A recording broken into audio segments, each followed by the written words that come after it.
L'évangile du temps de la fin avec Pasteur André Mbweshi Moulendou. Bien-aimés du Seigneur Jésus-Christ dans le monde à travers le Congo, que la paix et la miséricorde vous soient données de la part de Dieu, notre Père, et du Seigneur Jésus-Christ, notre Sauveur. Le Seigneur Jésus-Christ, dont je suis serviteur, m'a confié un message sur la foi puissante. Mais bien avant d'écouter ce message, je vous convie, comme d'habitude, à faire avec moi une courte prière. L'Éternel, le Dieu des armées célestes, le seul créateur du ciel et de la terre, nous venons en ta présence en ce jour pour écouter cet enseignement sur la foi puissante, car toi, tu nous as enseigné au travers de ta parole que sans la foi, il est impossible d'être agréable à Dieu. Nous voulons par cet enseignement, Seigneur, être agréable à toi. C'est pour cela que nous te demandons de disposer nos cœurs à être attentifs à cet enseignement. Au nom du Seigneur Jésus-Christ. Amen. Ce message se trouve dans l'Évangile selon Marc au chapitre 11, du verset 20 au verset 26. Le matin, en passant, les disciples virent le figuier séché jusqu'aux racines. Pierre, se rappelant ce qui s'était passé, dit à Jésus: Rabbi, regarde le figuier que tu as maudit à sécher. Jésus prit la parole et leur dit: ayez foi en Dieu. Je vous le dis en vérité, si quelqu'un dit à cette montagne: ôte-toi de là et jette-toi dans la mer, et s'il ne doute point en son cœur, mais quoi que ce qu'il arrive, ou quoi que ce qu'il dit arrive, il le verra s'accomplir. C'est pourquoi je vous dis, tout ce que vous demanderez en priant, croyez que vous l'avez reçu et vous le verrez s'accomplir. Et lorsque vous êtes debout faisant votre prière, si vous avez quelque chose contre quelqu'un, pardonnez afin que votre Père qui est dans les cieux vous pardonne aussi vos offenses. Mais si vous ne pardonnez pas, votre Père qui est dans les cieux ne vous pardonnera pas non plus vos offenses. Bien-aimés du Seigneur, le sujet sur la foi est vraiment colossal. On peut commencer aujourd'hui, mais on ne pourra jamais en finir. Mais tenez, ces paroles sont des paroles tampons. Dans le livre des Hébreux, où il est écrit que sans la foi, il est impossible d'être agréable à Dieu. Et qu'il convient que celui qui s'approche de Dieu croit que Dieu existe et qu'il est le rémunérateur de tous ceux qui le cherchent. Bien-aimés du Seigneur, le sujet de la foi donc, ou sur la foi, est énorme. Mais nous avons intitulé la foi puissante. Parce qu'il y a ceux qui disent avoir la foi, mais en réalité, ils n'ont pas la foi, la vraie foi en Dieu. Il n'y a pas une foi faible, il n'y a pas une foi forte, mais tout ce qui convient, c'est la foi puissante. Même si vous avez une petite foi, elle sera toujours puissante parce qu'elle va déclencher des effets. Jésus avait dit, si vous avez même la foi comme un grain de sénévé, vous serez capable de faire de grandes choses. Ou soit on a la foi, ou soit on n'a pas du tout la foi. Alors, voyons maintenant cet enseignement sur la foi puissante. Jésus donne des vérités qui nous concernent, nous les hommes. Quand vous faites votre prière, il y a des préalables auxquels il faut obéir. Revenons à cette histoire. Jésus a maudit les figuiers les jours précédents, et quand il sortit de la ville, ses disciples furent stupéfaits de constater que les paroles du Maître avaient produit des effets et que les figuiers avaient séché les jours suivants.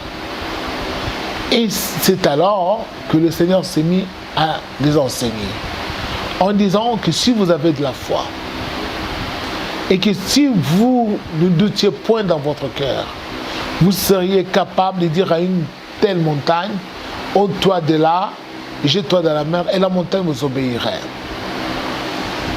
Revenons d'abord sur les doutes. Nous devons d'abord nous focaliser sur les doutes. Quand est-ce que nous avons les doutes dans nos cœurs? Eh oui. Parce que nous tous nous prions, tout le monde prie. Beaucoup de gens disent qu'ils prient Dieu.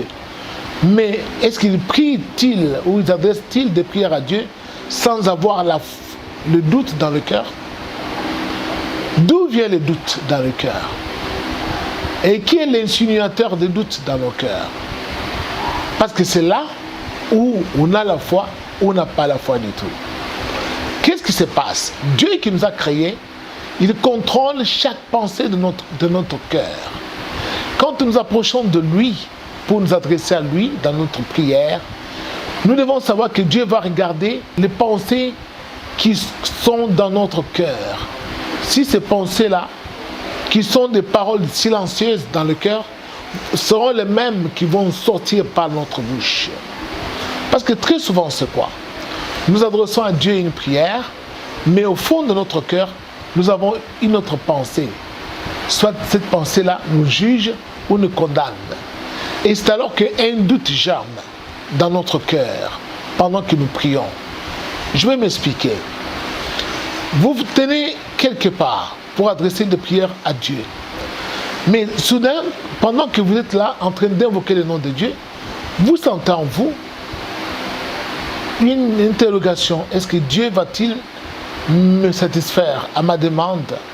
Va-t-il répondre? Moi qui continue à m'enivrer, moi qui continue à voler, à manquer de respect à mes parents, est-ce que maintenant que je suis à genoux pour l'invoquer, est-ce que Dieu va-t-il venir à moi? Et nous-mêmes nous posons des questions comme ça. Et parfois on arrive à la conclusion, et non, je ne crois pas du tout que Dieu va m'exaucer parce que moi, je continue à voler les biens d'autrui, ou soit je continue à frapper les gens, ou soit je continue à tuer les gens. Je ne pense pas que si j'ai dû parler, Dieu pouvait m'exaucer. Et tout d'un coup, vous sentez un désir ou un dégoût de continuer à prier. Pourquoi? Parce que vous êtes vous-même conscient que même si vous invoquez, Dieu ne vous donnera pas suite. Pourquoi? Parce que vous-même vous vous sentez répréhensible au fond de votre cœur. Les doutes germent donc dans nos cœurs à partir de nos défauts, à partir de nos fautes, à partir de nos péchés que nous avons commis. Nous serons sans force quand nous allons nous tenir devant Dieu pour l'invoquer dans nos prières. C'est ça le premier obstacle. Le deuxième obstacle, c'est lequel? C'est quand nous avons des conflits avec nos semblables, où nous avons été lésés dans nos droits par des personnes tierces, et que nous pleurons dans notre cœur, nous avons du mal à pardonner, et que dans nos cœurs, parfois, nous pensons nous venger, ou nous pensons en découdre autrement, et on a du mal à oublier l'offense que l'on a subie. Et alors, on sent comme une plaie qui est ouverte au fond de notre cœur. Et quand on se souvient de ce problème, on sent qu'on saigne dans le cœur. Ça brûle, ça chatouille au fond du cœur. Ce que vous sentez au fond du cœur là, c'est une blessure interne du cœur. Alors, pourquoi vous sentez cela? Parce que vous avez subi soit une injustice quelconque qui vous a traumatisé dans votre cœur et vous avez du mal à oublier et à pardonner. Alors quand vous sentez cela, vous sentez que vous avez des problèmes avec des gens, vous sentez que vous êtes mis en conflit, vous êtes mis en querelle et qu'il y a eu des mésententes, des malentendus, eh bien, cherchez la paix avec tous, comme cela est écrit. La paix, réconciliez-vous, cherchez à pardonner. Alors, si vous faites cela, vous verrez que votre prière deviendra vraiment légère. Et vous serez sûr vous-même que maintenant, comme je prie, Dieu va m'écouter. Très souvent, nous faisons monter des prières à Dieu, mais qui sont des prières bidons, des prières qui sont sans suite. Pourquoi? Parce que notre propre conscience elle-même nous reproche.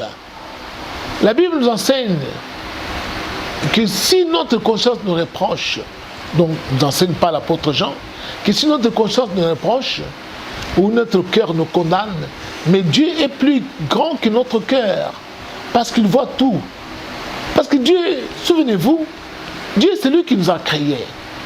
Il ne juge toujours pas le cœur. Nous voulons parfois nous donner raison dans nos difficultés, dans nos conflits, dans nos incompréhensions. Nous pensons que nous avons raison, mais nous sentons quelque part au fond de nous que nous sommes condamnables. Tu sens que tu es condamnable parce que tu prends la forme d'autrui. Bien-aimés du Seigneur, nous devons savoir que la prière puissante, où nous disons qu'une prière est puissante, c'est quand elle est exaucée par Dieu. C'est quand nous l'avons faite et que Dieu a donné la suite à cette prière. Et nous avons vu des effets ou des résultats. C'est pourquoi nous disons que cet homme ou cette femme a des prières puissantes. Comme était Élie, qui était même un homme de la même nature que nous, mais qui priait et le ciel était fermé, il n'y avait point de pluie. Et il pouvait prier, le ciel s'ouvrait et faisait tomber la pluie.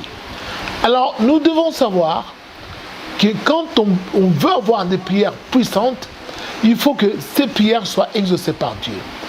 Parce que c'est Dieu qui est puissant, lui tout puissant, qui agit au travers de nos demandes.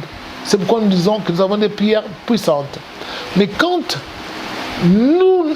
Dieu n'exauce pas ces prières, ce sont des prières qui ne sont pas puissantes parce que ce sont des prières qui manquent de résultats.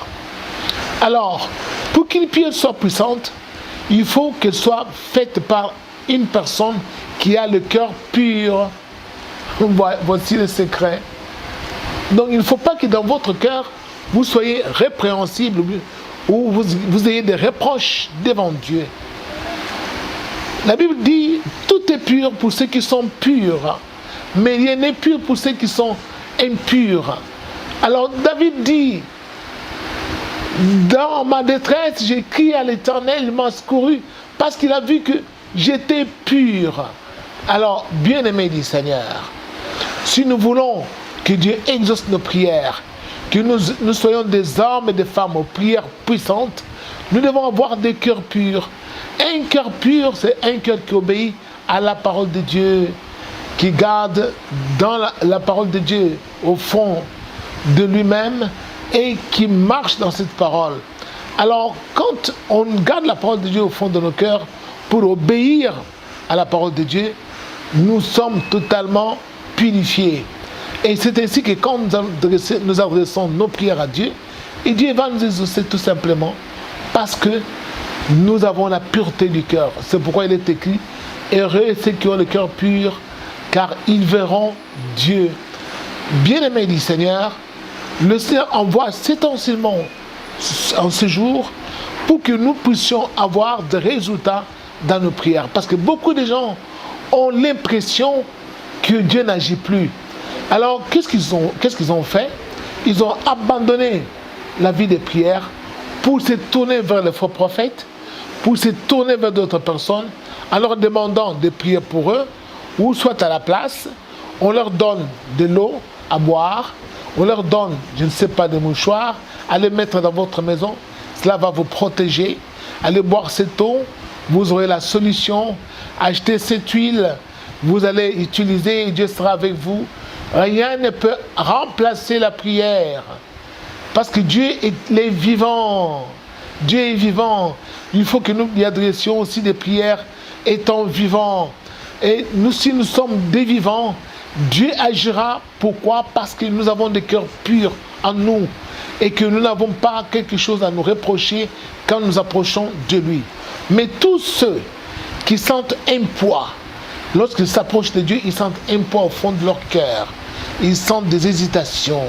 Est-ce que Dieu me connaît-il après que j'ai tué une personne, après que j'ai dérobé les biens d'autrui, après que j'ai usurpé l'identité d'autrui? Est-ce que Dieu me connaît-il après que j'ai arraché la maison d'autrui, après que j'ai pris la femme d'autrui? Ah bon, si vous êtes dans cette étape-là, vous devez vous repentir, confesser tout simplement vos péchés devant un homme de Dieu qui a le Saint-Esprit pour qu'il puisse demander pardon à Dieu pour vous.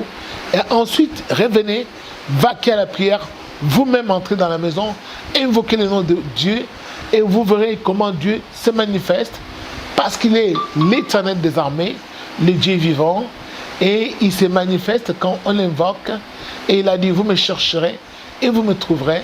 Si vous me cherchez de tout votre cœur, je me laisserai trouver par vous. Car des projets que j'ai faits pour vous sont des projets de paix et non de malheur. Que Dieu vous bénisse et à la fois prochaine.